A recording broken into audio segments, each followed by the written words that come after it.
bem-vindos a todos. Já estamos ao vivo no Facebook e haveremos de estar depois nas outras plataformas em diferido. Bem-vindos a todos. Tenho comigo o Álvaro Cidrais, a quem dou as boas-vindas. O Zé Pereira ainda não chegou, já bem, como dizia o outro, já bem. E temos connosco a nossa convidada, a Diana Marques, a quem quero também dar as boas-vindas. Antes de apresentar e de falar muito sobre a Diana, queria lhe perguntar uma coisa, porque nós já anunciámos o tema na divulgação que fizemos ao longo da semana. Vamos falar, portanto, de imprimir comida, certo? O que ele queria perguntar era, concretamente, a Diana trabalha em lombos de robalo. E a minha pergunta é, já provou essa comida impressa? Posso já dizer que essa é sempre a primeira pergunta que me fazem. Imagino. Eu compreendo a curiosidade. Nós já provámos algumas partes do componente do produto final, em separado, e já fizemos algumas provas, mas entre só os membros da equipa que estão a trabalhar no projeto. Estão todos vivos. Sim. Toda a gente sobreviveu. Sim. E a primeira prova que eu fiz já foi há um ano, uma coisa assim. Portanto, podemos dizer que está tudo Costumam bem. fazer análise regular? Vamos voltar do prazo. Então deixa-me dizer que a Diana é a senhora engenheira Diana Marques, tem uma licenciatura em Bioquímica, portanto pensou que a engenharia bioquímica, não? Não, é mesmo bioquímica pura. Pela Faculdade de Ciências e Tecnologia da Universidade Nova de Lisboa. Depois fez um mestrado em Biotecnologia no Instituto Superior Técnico e fez uma tese de mestrado na qual desenvolveu, esta ideia de fabricar peixe em laboratório. Em 2021, em plena pandemia, arrancou um projeto chamado Algae to Fish, com o objetivo de produzir filetes de robalo através da bioimpressão 3D. Isso depois levou a várias publicações, sobretudo 2 artigos científicos em revistas de muito destaque, e levou também a iniciar um doutoramento em bioengenharia no IBB, Instituto de Bioengenharia e Biociências, tenho que dizer este nome bem, do Instituto Superior Técnico, onde o objetivo é o estudo e desenvolvimento de novas estratégias de produção de peixe, e eu sublinhei aqui as palavras produção de peixe, cultivado em laboratório. A sua investigação inclui a formulação de novas biotintas de base vegetal, eu vou querer saber o que é isto, que sejam compatíveis com células de peixe, manipulação de materiais vegetais, comestíveis e eletrocondutores. Inclui ainda a bioimpressão 3D, eletrofiação, isso eu acho que não quero saber o que é, e cultivo de células de peixe e diferenciação de células em músculo e gordura, e estimulação elétrica. Bom, isto tudo, diz a Diana que não vem da nave espacial Enterprise, vem mesmo já ali de Oeiras, é isso? É verdade. Bem-vinda, Diana, muito obrigado por estar Obrigada. Explica-nos lá, mas que ideia é esta? Então agora vamos fazer fábricas de peixe. Já não estamos a falar de criar peixe em tanques, em aquacultura. Já estamos a falar de imprimir peixe, mas imprimir com quê? Percebe que eu tenho muitas perguntas, não percebe? Claro que sim, claro que sim. Para onde é que é começar? Bem, primeiro, obrigada pelo convite, por estar aqui. Então, esta ideia, assim, pode parecer meio lunática, mas a agricultura solar, que é mais ou menos a área onde se insere então a produção deste tipo de alimentos, o que pretende fazer é produzir alimentos e qualquer produto que seja para a alimentação, como o bife, o filete ou outro tipo de alimento, a partir de células animais, cultivando estas células animais e crescendo estas células animais, depois de certa maneira processá-las em um alimento. No nosso caso, nós utilizamos esta impressão 3D e trabalhamos especificamente no robalo. Ou seja, no nosso caso, nós estamos a utilizar células que foram isoladas de um robalo e quando se isola esta célula do robalo, produz, pronto, é preciso fazer uma investigação e um trabalho laboratorial e o que se produziu foi uma linha celular. Ou seja, nós temos células de robalo que neste momento se dividem indeterminadamente, infinitamente, ou seja, nós conseguimos manter a multiplicação destas células nas nossas condições, pronto, laboratoriais. E depois, se pensarmos o que é um filete de robalo, nós quando imaginamos um filete de robalo ou qualquer filete de peixe, o que nós vemos é geralmente músculo e gordura, talvez um outro tipo de tecido. Então o que nós tentamos é fazer, transformar estas células que nós temos e que se multiplicam bastante, nas células que geralmente estão nos filetes de robalo, ou seja, células de músculo, células de gordura, e este trabalho é feito por, por condições controladas nos nossos laboratórios e depois nós pegamos nestas células e utilizamos impressão 3D para fazer o fabrico do filete.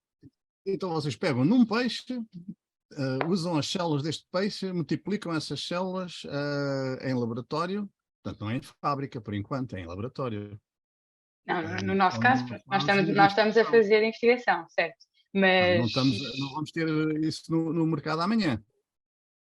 não é amanhã, mas é bastante breve. Na verdade, nós estamos a fazer investigação, mas existem já existe uma grande movimentação a nível empresarial na área.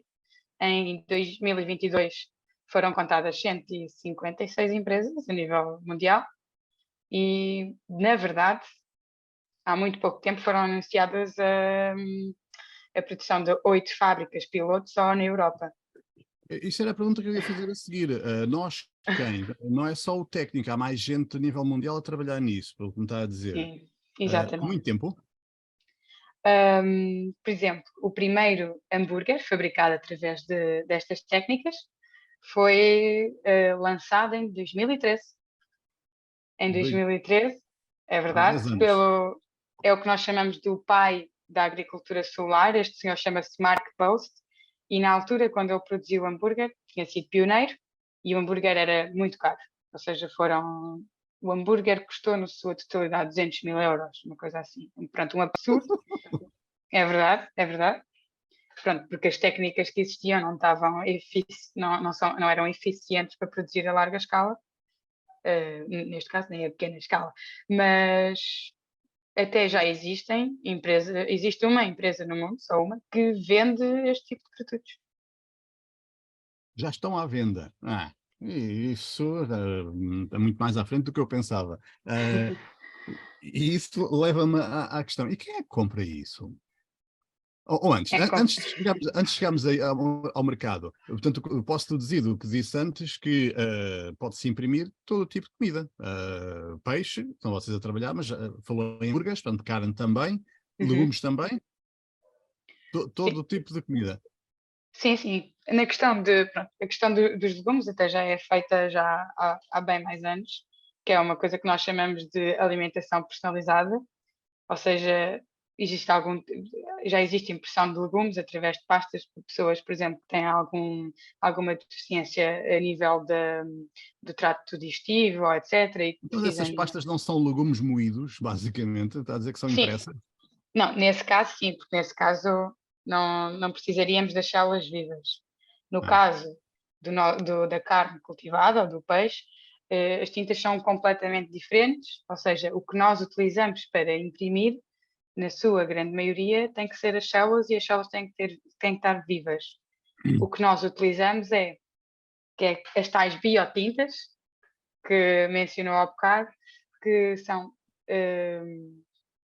suportes, basicamente, que permitem que as células mantenham a sua vida, ou seja, que estejam vivas durante o processo da impressão. Eu então, também posso fazer eu uma vou perguntinha ou ali duas. Diz, Ou está desculpa, só... Eu também posso diz. fazer uma perguntinha ou duas. Então não podes, deixa-me só acabar esta primeiro, nesta Pois, sequência. O que é que eu queria perguntar? Então eu vou ali ao supermercado comprar um tinteiro, mas em vez de ser tinta azul é de robalo. É assim que. É Na esse o modelo de minha, negócio. não, na minha ótica não será esse. Esse parece bastante interessante, mas um bocadinho assim sci-fi. Até poderíamos falar em cada um ter a sua impressora em casa, mas esse também me parece assim bem mais. No meu ponto de vista, o modelo de negócio passaria por o que chega ao supermercado, é exatamente o que chega hoje, ou seja, nós imprimíamos os nossos produtos e o produto que chegava ao supermercado estava embalado, podia estar fresco, podia estar congelado, ou podia ter diferentes aspectos. Ok, eu tinha mais perguntas, mas deixa ouvir o Zé Pereira. Bom dia, Zé Pereira. Tem que nos Bom dia, olá, eu peço desculpa, bom dia Diana, muito prazer. Bom dia. É assim, para mim nada disto me choca, porque fazem-se casas hoje em impressoras 3D, tem a ver com o tamanho da impressão 3D. Agora, a questão eu acho que esta questão do pescado é muito importante, porque se eu conseguir reproduzir, e penso que vocês, com a vossa tecnologia e conhecimentos de biologia, se eu conseguir reproduzir o pescado de alto mar, é preferível do que estar a substituir o pescado de alto mar, que cada vez tenho menos, por pescado de aquacultura. E, portanto, isso para mim pode ser uma vantagem adicional. A questão é como é que eu mostro essa vantagem aos clientes, ou seja, como é que eu faço ver, como é que eu consigo transmitir aos clientes que há ali uma vantagem em consumir este tipo de produto, que este tipo de produto até pode ser um produto otimizado do ponto de vista nutricional, alimentar, whatsoever, quando, por exemplo, eu me lembro das brigas que tem havido por causa das sementes transgénicas do milho e não sei quê, e grandes manifestações à porta da Monsanto, que não tendo nada a ver, como é óbvio, têm toda a tendência a ser transferidas para uma situação destas. Sim, ótima questão. Então, a questão, começando pela questão da aquacultura versus alto mar, isso é praticamente a maioria das empresas que estão a trabalhar na questão do peixe. Eu acho que todas seguem essa lógica de que é preferível começar, e se calhar é mais economicamente rentável se estivermos a falar de um peixe que não consegue ser produzido em aquacultura.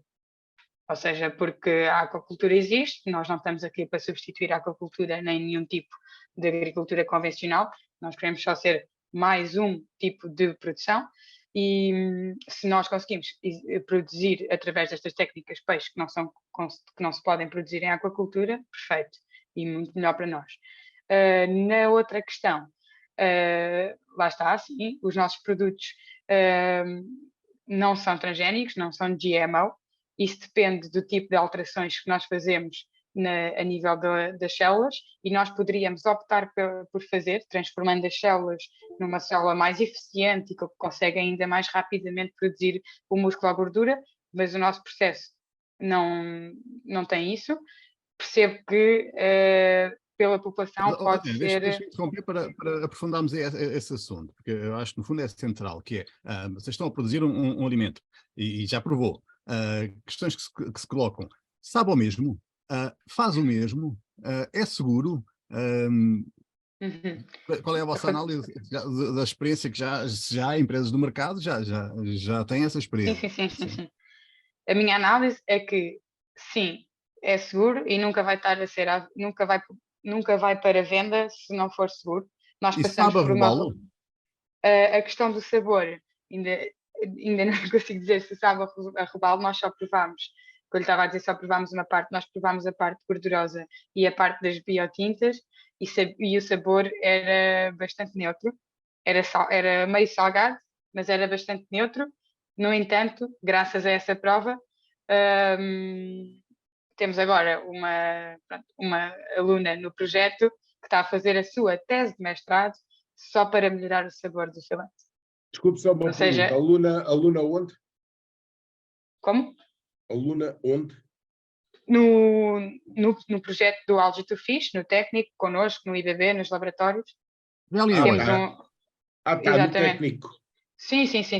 Porque o projeto tem bastantes pessoas associadas e a trabalhar em diferentes áreas diferentes do próprio projeto, e uma das áreas é a área do sabor. Vou querer saber mais sobre isso, Diana, mas vamos deixar isso para o final da conversa. Vou querer saber mais sobre como é que se faz ciência em Portugal, mas ainda queria aprofundar mais este assunto do robalo. Como é que eu devo ver isto? Como, digamos que o extremo da comida ultraprocessada, mais artificial que pode haver, Ou, por outro lado, a carne sem os antibióticos que nós consumimos quando compramos carne no talho, o peixe sem os metais pesados que nós consumimos quando compramos peixe no mercado, se fossem legumes, os legumes sem os herbicidas e fertilizantes químicos que todos vendem, mesmo muitas vezes os biológicos, porque não se consegue controlar a origem da água, enfim, tem todo um conjunto de produtos prejudiciais à saúde, que nós sabemos que consumimos quando compramos estes alimentos. Isso pode ser excluído quando imprimimos filetes de robalo? Sim, sim, exatamente. Isso para mim é o que torna este tipo de produção e o alimento como se fosse tipo, o alimento perfeito, porque nós conseguimos eliminar antibióticos, conseguimos eliminar microplásticos, metais pesados, porque tudo o que a célula recebe, tudo o que a célula, os nutrientes que a célula recebe, somos nós que lhes damos e nós controlamos os nutrientes que ela consome, a maneira como ela os transforma, e estamos a falar da célula de robalo. Portanto, Então nós não. vou ainda mais longe, Uhum. se me permite. Eu tinha pensado nisso nos microplásticos, mas também tomo nota de Sim, que sim. é possível eliminar, mas vou mais longe nesse sentido. Há toda uma literatura a mostrar que a produção alimentar hoje em dia não consegue ter como output alimentos com tanta qualidade, tantos micronutrientes como no passado. Isso é ultrapassável. O filete de robalo, e parece, tem tantos micronutrientes quanto devia, ou sofre dos mesmos problemas da comida que compramos hoje? É ultrapassável por uma questão bastante interessante que eu descobri quando comecei a trabalhar nesta área, porque também não era especialista em peixe, mas os peixes são considerados um animal acumulador. Ou seja, o peixe, por exemplo, é muito conhecido por ter ômega 3 e que o ômega 3 é muito saudável para a nossa saúde, e é verdade. Mas o peixe não produz ômega 3. O peixe acumula ômega 3 que consome quando come algas, por exemplo. Ou seja, existe, e daí o peixe também conter muitos metais pesados, microplásticos, ele absorve bastante, o Mas você tecido está a do dar peixe razão ao absorve bastante. Álvaro, está a dar razão ao Álvaro antes da conversa, quando ele disse que ia aprender muito. Eu nunca tinha ouvido falar nisso. Continua. Por isso, quando eu lhe disse ainda há bocadinho que eu consigo controlar e eu é que vou decidir, por exemplo, o que é que as minhas células vão consumir, se eu lhe fornecer os micronutrientes suficientes, ele vai acumular esses micronutrientes. Ok. Como é que você... esta é uma questão que depois começamos a entrar na questão do negócio, no fundo. Como é que o resultado final vai depender daquilo que você meter na impressora, nas tais biotintas, nas coisas que usar na impressora. Como é que isso, as empresas que já estão no mercado a vender hambúrgueres conseguem ganhar dinheiro? E para ganhar dinheiro não têm que reduzir a qualidade do que metem na impressora, no fundo? Ok, então, neste momento, nenhuma empresa está a apostar para já, quer dizer, nenhuma é falso, existe uma apenas no mundo a apostar na questão da bioimpressão. Porque a bioimpressão, porque a nível económico, as empresas estão a apostar em produtos que não são estruturados, ou seja, os nuggets, os hambúrgueres, etc., porque são produtos muito, muito mais fáceis de conceber.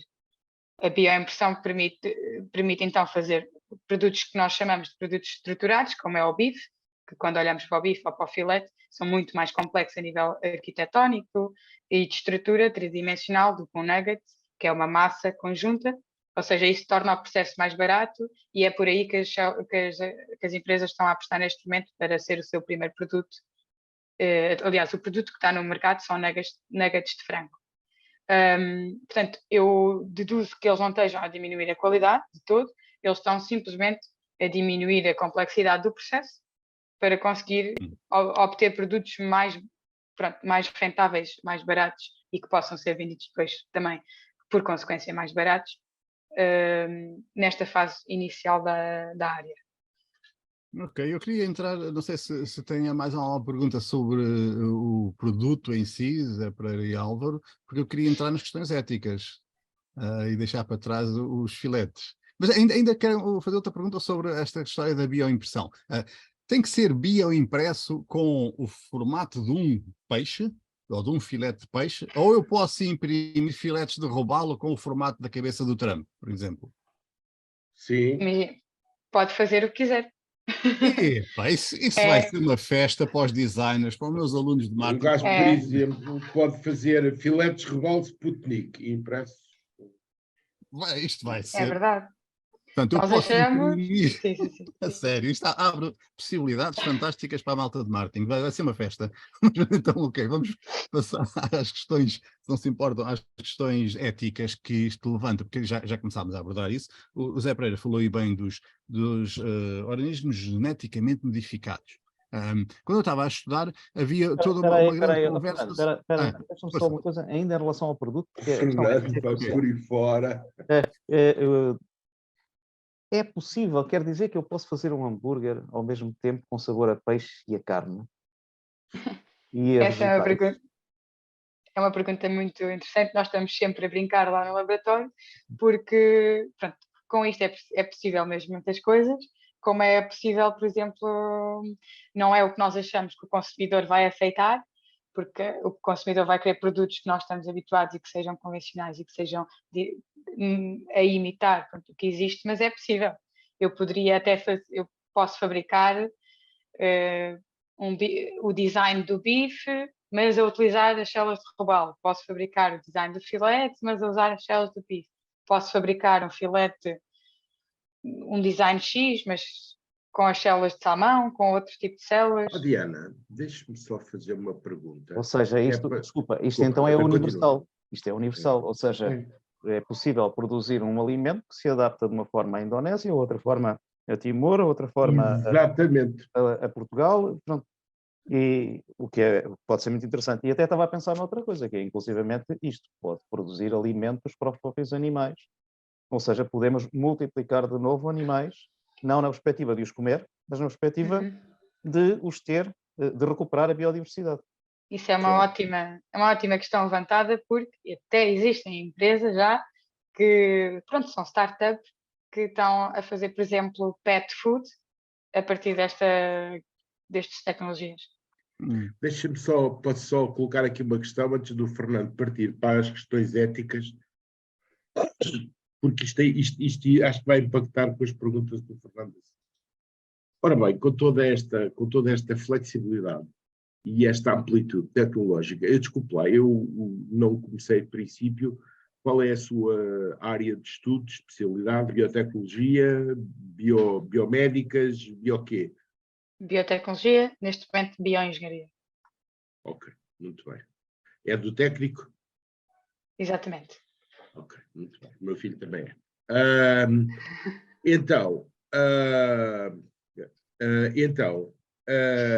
Com tudo isto, eu posso pôr isto a render ao serviço da medicina e da saúde, e uma vez que não temos cá o Henrique Lopes hoje, e eu posso ter, de uma forma muito simples e muito fácil, e presumo eu, relativamente barata, dietas personalizadas para vários tipos de patologias, individualizadas conforme a patologia afeta cada doente, inclusive com o shape, a forma o tipo de comida que cada doente gosta de comer, não é? Inclusive, posso-lhe pôr o sabor da comida que o doente gosta de comer. Isto é tudo possível, certo? Exatamente. Ok, Fernando, ética para cima. Ok, ética. Eu não posso esperar pelo dia em que vão imprimir couves de Bruxelas com sabor a picanha, porque isso vai ser... Finalmente vai ter couves de Bruxelas enganado. Enfim, vamos lá às questões éticas.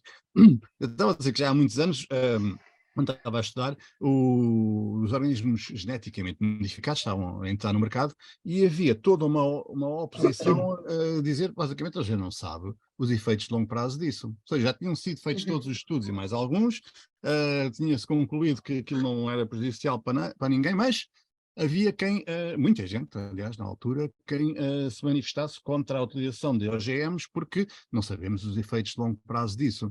Ainda hoje ouço isso às vezes, e fico a pensar, se não fizeram estudos de longo prazo em 40 anos, quando é que os vão fazer? Não acha que isto vai acontecer, ou isso não acontece já com as empresas que estão a lançar estes produtos no mercado, não enfrentam, desculpa, este género de oposição? A gente não sabe qual é o efeito de longo prazo de comer filetes impressos em impressoras 3D? Neste momento pode haver certamente essa oposição, e eu até prevejo que aconteça por pronto, uma certa percentagem da população. No entanto, o que eu tenho percebido, mas isto é mais, pronto, em conversas pessoais e em grupos de pessoas que tentam perceber-se do que é então a carne cultivada, é que existe uma grande aceitação por parte de camadas jovens, e as camadas mais adultas, se me derem a oportunidade para explicar o que é, geralmente tendem a aceitar. E relativamente a este processo, o processo, pronto, ele não é GMO, e uma coisa que eu costumo dizer bastante é que esta área e as empresas que neste momento existem, elas enfrentam mesmo grandes, não é a dificuldade, enfrentam aí porque é necessário, relativamente à aprovação e à regulamentação dos processos e, pronto, à aprovação do alimento. Ou seja, as entidades que regulam pronto, a nossa segurança alimentar estão a controlar bastante os processos, e ainda bem, e eu não julgo que não haja que os produtos que vão chegar ao mercado que vão afetar as pessoas. E ainda mais uma coisa por cima disso, que é nós, quando estamos a maioria destes alimentos pronto, vão ser cozinhados, tudo o que é vida nos alimentos, pronto, acaba por morrer. Eu acredito que a longo termo não seja adequado, pronto, a um alimento que vá ser cozinhado. Eu não quero ser demasiado crítico, mas deduzo das suas palavras que vocês são um monte de cientistas que não incluíram cientistas sociais que façam previamente o estudo do que é que pode levantar resistências junto da população, porque já havia nos anos 80, quando entraram no mercado os OGM, já havia as mesmas entidades a certificar que isto é seguro. E, no entanto, isso não impediu que uma parte importante da população levantasse resistências à utilização de um produto, porque já ouviram falar em teorias da conspiração, não ouviram? Pois é óbvio que isto presta-se imenso. Fernando, sabes bem que isto depende sempre da forma como nós vendemos a coisa. Pois, é isso que eu acho que não está a acontecer. Espero que essas empresas que estão no mercado tenham pensado mais na parte comercial. Eu posso dizer uma coisa. Epá, Diana, você é de Vila Nova da Barquinha? Vila Nova da Barquinha? Não. São Tomar. Então andamos perto, que eu sou de Almeirim. É assim, eu venho de um banco, venho da Caixa Geral de Depósitos. Andei lá há 30 anos. E é assim. Financiavas um projeto destes? Pois, é isso. Financiava. Mas sabes como é que eu financiava este projeto? Com as linhas para os empreendedorismos. Porque isso das startups é uma coisa. As startups é como aqueles... o pessoal nos bancos, atenção que eu já não trabalho no banco, graças a Deus. O pessoal do banco gosta muito destas coisas, este pessoal que desenvolve as coisas, etc. e tal. Em tempos no técnico houve um senhor chamado Epifânio da França, que era professor no Instituto Superior Técnico, que era um senhor que tinha uma ideia de negócio brutal e que sofreu agruras por ele, chegou a passar fome por ele, e depois vendeu o negócio a uma major, ficou riquíssimo. Ainda bem, mas entretanto, pelo meio passou fome porque ninguém o apoiava, ninguém acreditava nele. Isto é o destino habitual das startups. Seja o destino habitual das startups é desenvolverem devices que mais ninguém pensa neles, até que algum major pega nisso e compra. E vocês vão desenvolver outros projetos. Mas, Zé Pereira, assim, ainda não estão aí. Não, eu sei, mas eles têm tudo, repara, eles têm tudo para dar errado. Olha, sim, eles têm tudo para dar errado. Olha, no mesmo pé, rebentam com a agricultura, rebentam com a pecuária, rebentam com a indústria alimentar, rebentam com a agroindústria. Portanto, vocês, é como diz o outro. Estás a sugerir que vai haver oposição? Não. Estou a sugerir que eles vão ser cilindrados. Portanto, ou vão ser comprados, que é o mais natural, não é? Se o produto vingar e for reconhecido, isso passa um bocado pelo trabalho de marketing e pelas boas análises de mercado, aquilo que o Fernando estava a dizer, pelas boas análises de mercado de contexto que vocês façam, e eu estou a ver muitos matemáticos aí e poucos gajos da estratégia, poucos gajos do marketing, poucos gajos das ciências sociais. Então, deixa-me fazer uma pergunta sobre isso para ouvirmos a Diana. Só mesmo estou a acabar. Estou a acabar, Fernando, estou a acabar. Sim. Eu não te corto a palavra quando tu falas horas. Portanto, nesse sentido, ou vocês vão buscar isso, ou então vão fechar por vocês próprios. Está bem? Portanto, é importante vocês irem buscar isso, que é para depois terem o óleo. Já acabei. Diana, vocês são matemáticos e químicos ou tem alguém a trabalhar estas questões do marketing e, podemos dizer, da sociologia, da aceitação do produto? Portanto, nós somos um grupo muito multidisciplinar e toda a ideia começou numa cadeira de empreendedorismo. Portanto, essas cadeiras.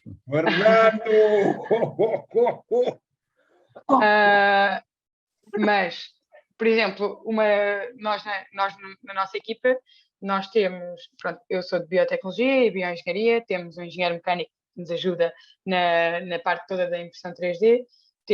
Vamos receber, por acaso, agora, dia 1 de junho, uma pessoa só para trabalhar na aceitação por parte do consumidor, mas deixe-me só acrescentar que nós fazemos trabalho científico, investigação científica, e nós estudamos investigação, que é bastante fundamental.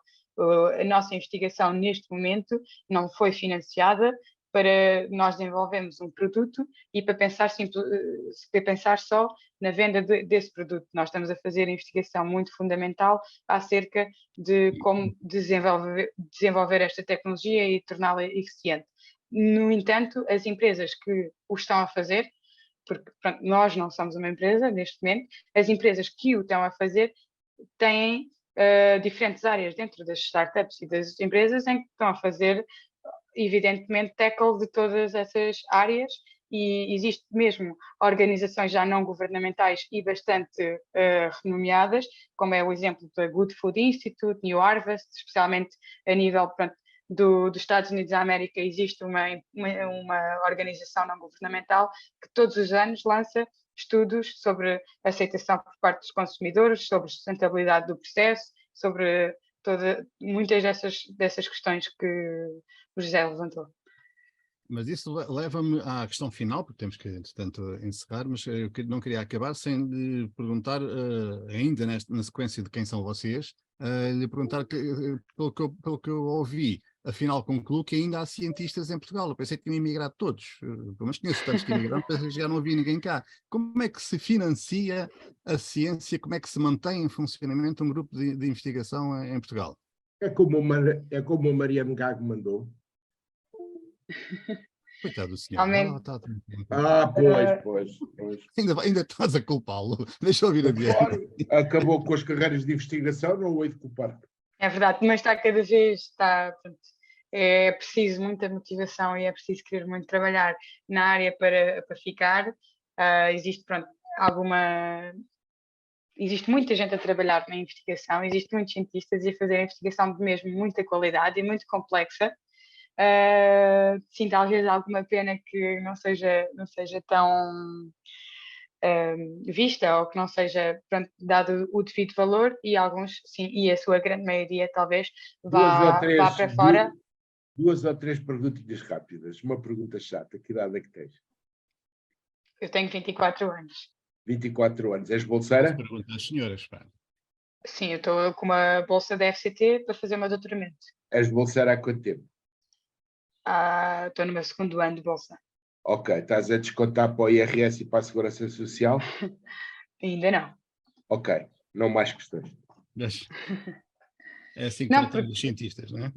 É verdade. uma coisa que eu estou sempre a dizer... Cambada, desculpem lá.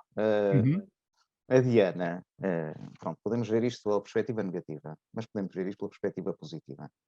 A Diana e toda a equipa dela tem já neste momento na retaguarda um conjunto de interessadíssimos em explorar toda esta área, porque isto é um futuro claríssimo.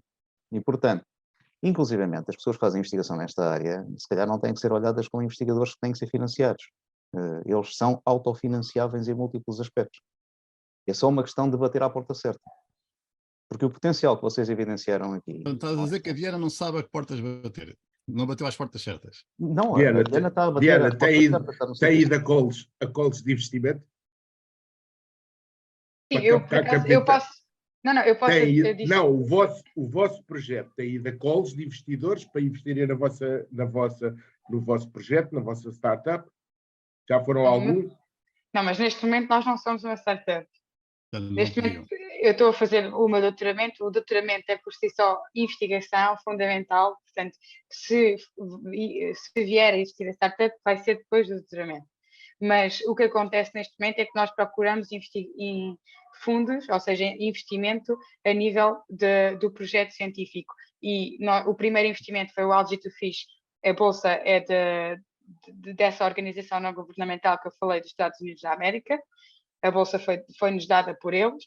Neste momento temos o financiamento total do meu doutoramento e ganhamos mais uma bolsa para trabalhar nesta área, que também é financiada pela mesma organização dos Estados Unidos, e ganhamos uma nova bolsa também a nível da FCT. Ou seja, pronto, neste momento nós instalamos esta linha de temática no técnico e temos bastante financiamento, sim. A maior parte do vosso financiamento é externo. Vocês estão a conseguir ir buscar financiamento fora do país. Sim, é metade dele, sim. Mas em Portugal, atenção, que há financiadores claríssimos disponíveis para isto, talvez não saibam é que existe. Pois, mas para isso tem que eu identifiquei aqui neste momento já 3, portanto, não contar histórias. Também, se calhar, posso só acrescentar que existe uma empresa em Portugal, uma startup disto. Eu não faço parte, mas existe, se chama Self for Food, tem base nos Açores e foi financiada pela Portugal Ventures. Sim, neste momento há 3 explicar ao Álvaro, só para explicar ao Álvaro e ao Zé Pereira que esses financiamentos já são possíveis depois de eles decidirem criar uma empresa, ou pelo menos tomarem, tem que ter criada, mas tem que ter... Sim, exatamente. E então, existe também... jantar que a gente conhece bem a Portugal Ventures. Certo? Okay. Eu não queria entrar por aí, mas... Existe também uma outra, que eu não lhe sei falar sobre o financiamento, eu só conheço a senhora que fundou a empresa, que também é de uma... Por acaso não entramos por aí hoje, mas esta área também permite fabricar pelas mesmas técnicas, não só alimentos, mas, por exemplo, pele e couro animal para vestuário. Então existe uma startup que se chama Corium Biotech, no norte de Portugal, a trabalhar para fazer pele de animais exóticos. Ok. Isso tem realmente aplicações imensas. Vamos ter que ficar por aqui, com muita pena, porque de certeza todos temos ainda montes de perguntas para fazer, mas de certeza que vamos voltar a ouvir falar muito de bioimpressão de comida e da Diana Marques. Álvaro, já aprendeste alguma coisa depois disto tudo que possa melhorar a tua vida? Eu criei um conjunto de novas redes neuronais no meu cérebro, que não existiam, por culpa da Diana.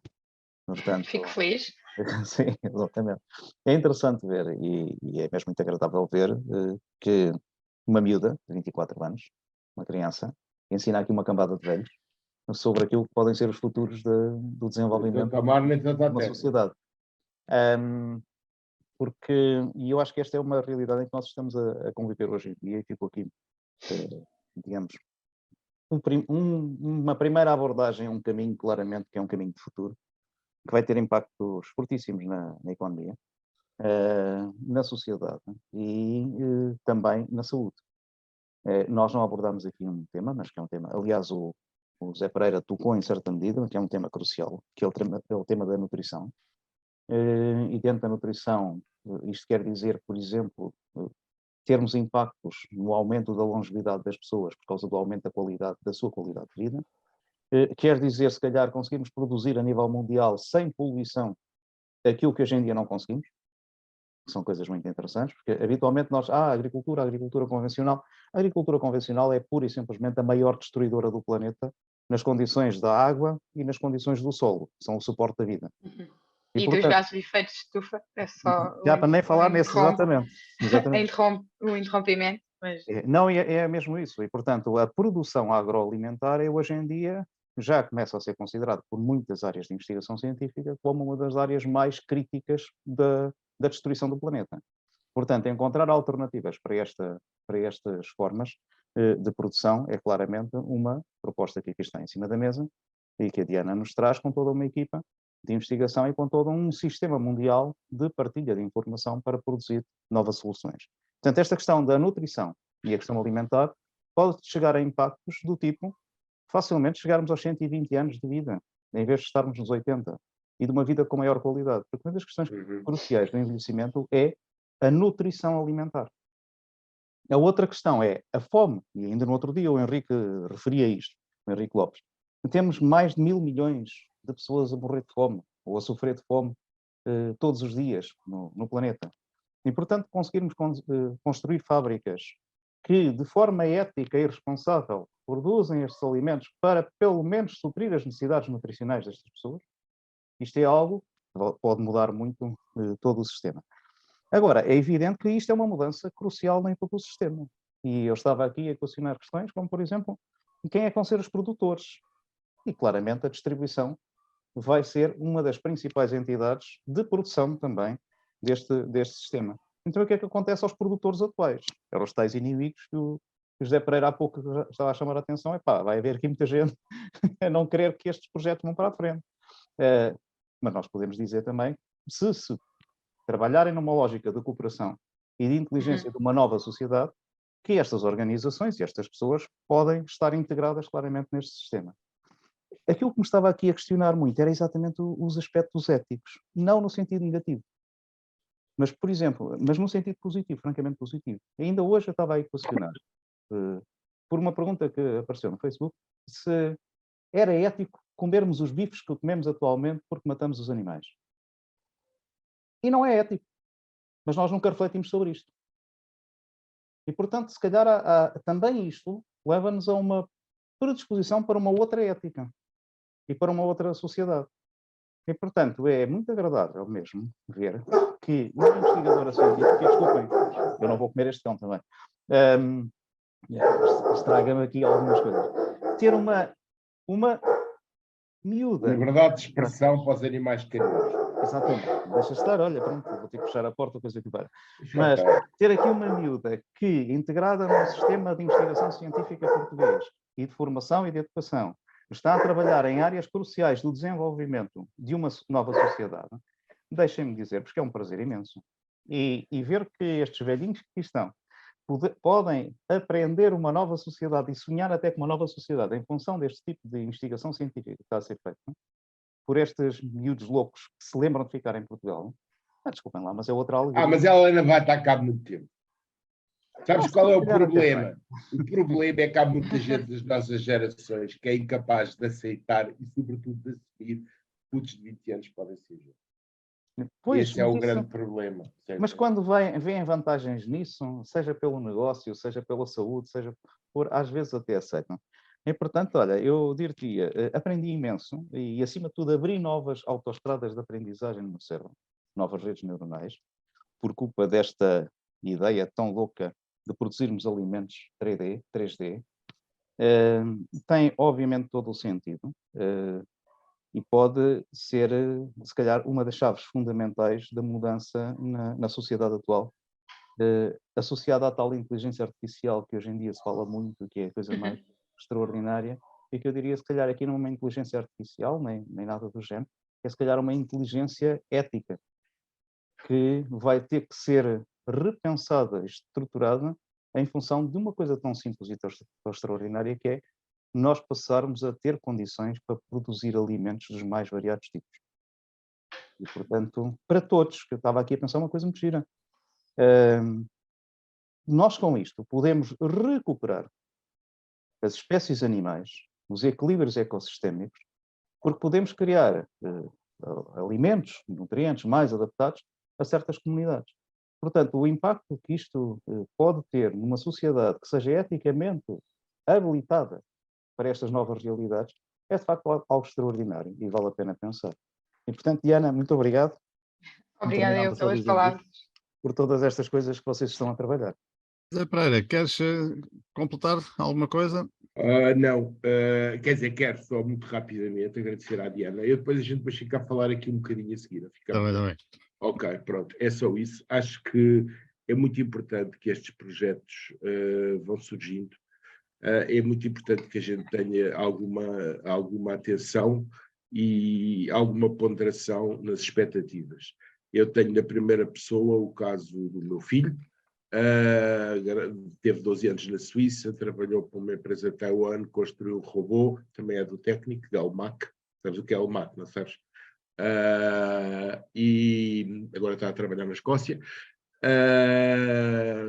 Mas a gente já fala, de qualquer maneira, é muito importante também que os bancos, que as empresas, que os business angels olhem para este tipo de projetos e, sobretudo, quando olham as capitais de risco, ou sobretudo quando olham para estes tipos de projetos, não olhem só à maneira dos betos, que é, olham para o nome da universidade, olham para as competências que não percebem nada delas e olham para o nome para o apelido dos familiares e pouco mais. Olhem, vejam para lá.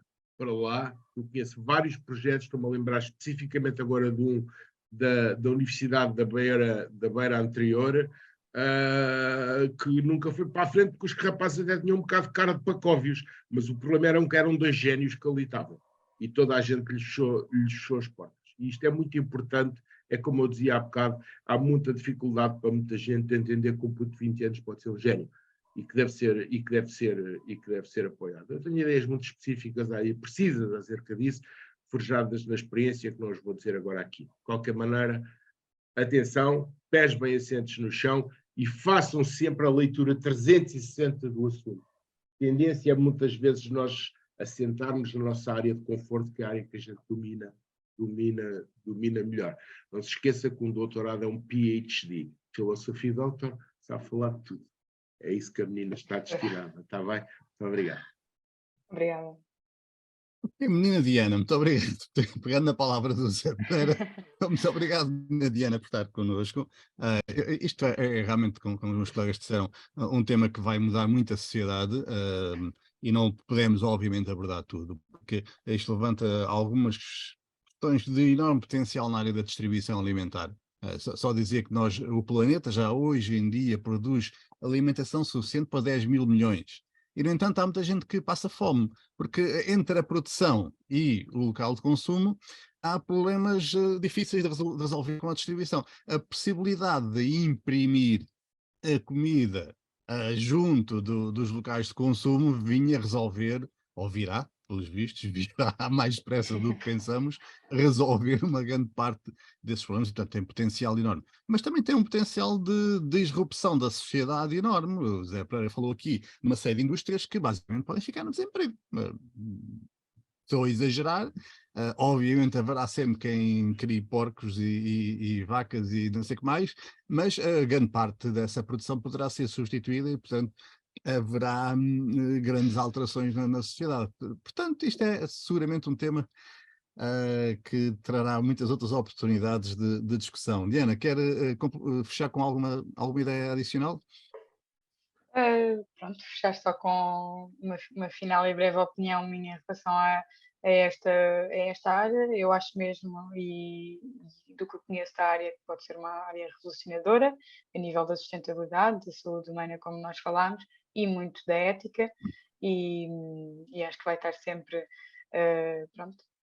a par com as agriculturas convencionais, mas prevejo realmente algum sucesso para este nível de produção também e espero que ele seja executado e posto em prática em breve. E obrigada pelo convite. Não, obrigado, Diana. Está connosco. Obrigado.